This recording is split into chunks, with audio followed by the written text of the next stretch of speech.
بسم اللہ الرحمن الرحیم۔ Welcome Hafiz Shafiq Islamic YouTube channel. Please subscribe, like and share. بسم اللہ الرحمن الرحیم۔ السلام علیکم ورحمۃ اللہ وبرکاتہ۔ دوستو، آج آپ حضرات کے سامنے نماز وتر کی شرعی حیثیت، اس کا طریقہ اور دعائے قنوت پڑھنے کے متعلق جو احکامات ہیں وہ ذکر کرنے کا ارادہ ہے۔ نماز وتر، اس کی شرعی حیثیت یہ ہے کہ یہ واجب نماز ہے۔ نبی اکرم صلی اللہ علیہ وسلم نے حدیث مبارکہ کے اندر فرمایا، جو شخص وتر نہ پڑھے وہ ہماری جماعت میں سے نہیں ہے۔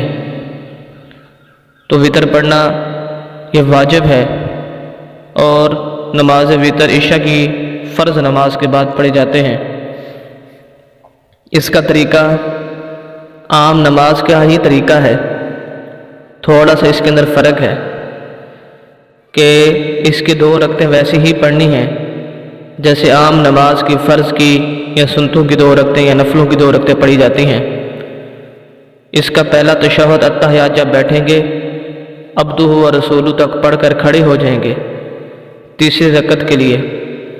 تیسری رکعت میں دوبارہ الحمدللہ بھی پڑھیں گے اور سورت بھی پڑھیں گے۔ سورت پڑھنے کے بعد دوبارہ تکبیر کہیں گے، دونوں ہاتھوں کو کانوں تک اٹھائیں گے جس طرح تکبیر تحریمہ کہی جاتی ہے۔ تکبیر تحریمہ کہنے کے بعد دوبارہ ہاتھ باندھ لیے جائیں گے اور اس کے بعد دعائے قنوت پڑھی جائے گی۔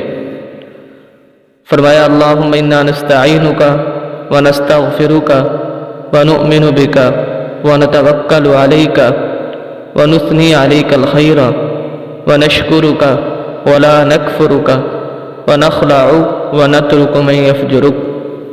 اللہم ایاک نعبد ولک نصلی ونسجد والیک نسعی ونحفد ونرجو رحمتک ونخشى عذابک ان عذابک بالکفار ملحق۔ یہ دعائے قنوت پڑھنی ہوگی اور اس کے بعد رکوع اور سجدہ کرنا ہوگا۔ اگر کسی آدمی کو دعائے قنوت نہیں آتی تو وہ دعائے قنوت کی بجائے ربنا آتنا فی الدنیا حسنۃ وفی الآخرۃ حسنۃ وقنا عذاب النار، یہ والی دعا پڑھ لیں۔ اور اگر یہ والی دعا بھی کسی کو نہیں آتی تو اللہم اغفر لی 3 دفعہ کہہ لیں۔ اگر اتنا بھی نہیں کہہ سکتا تو یا ربی یا ربی یا ربی 3 مرتبہ کہہ لیں۔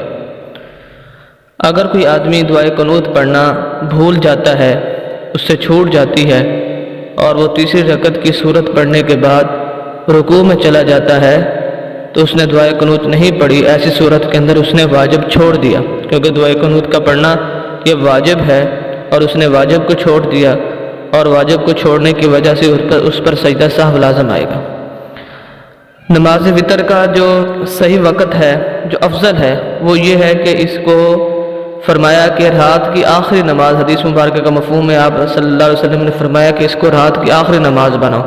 یعنی وہ لوگ جو تہجد کا اہتمام کرتے ہیں، پابندی کے ساتھ تہجد پڑھتے ہیں، ان کے لیے بہتر یہ ہے کہ وہ نماز تہجد ادا کرنے کے بعد آخری نماز جو ہے وہ وتر کی نماز اس کو پڑھیں۔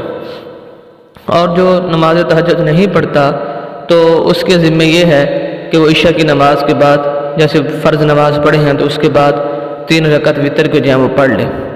اور اگر کوئی آدمی اس کو چھوڑ دیتا ہے، کیونکہ اس کی شرعی حیثیت واجب کی ہے، کوئی آدمی اس کو چھوڑ دیتا ہے تو اس کی قضا ہے۔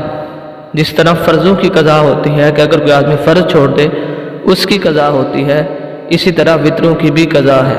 لیکن جو سنت ہیں یا نفل ہیں ان کی قضا نہیں ہوتی، فرضوں کی طرح وتروں کی بھی قضا ہے۔ اگر کوئی آدمی چھوڑ دیتا ہے تو اس کی دوبارہ اس کو قضا کرنی پڑے گی۔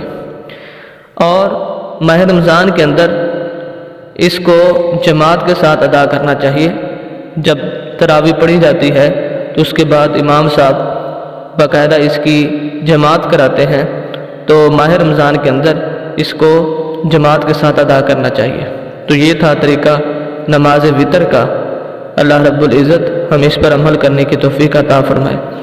ویڈیو اچھی لگے تو ہمارے چینل کو ضرور سبسکرائب کیجیے گا اور لائک اور شیئر بھی کیجیے گا۔ انشاءاللہ مزید اسلامی ویڈیوز آپ حضرات کے سامنے شیئر کرتے رہیں گے۔